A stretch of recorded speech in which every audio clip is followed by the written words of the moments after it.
Утро 31 июля жители Сухума и западных районов Абхазии встретили без света. Около 5 часов утра молния ударила в высоковольтную линию Очимчира 220 киловольт. Был разрушен изолятор на опоре, из-за чего провод упал, и высоковольтная линия оказалась обесточенной. Все силы Черноморэнерго были брошены на устранение аварии. Ситуация на месте поломки осложнялась повреждением траверсов на опоре из-за усталости металла.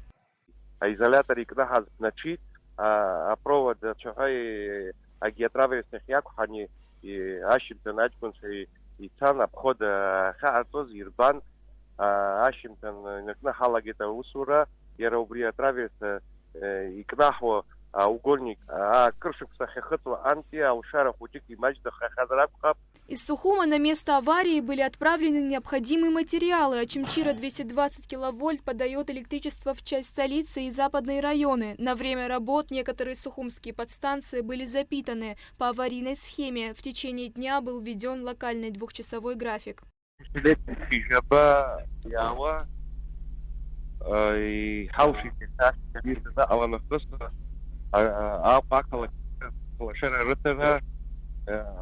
Подстанция Басла, подстанция Епит, нас уящих Сухум один раз, что уятно нагва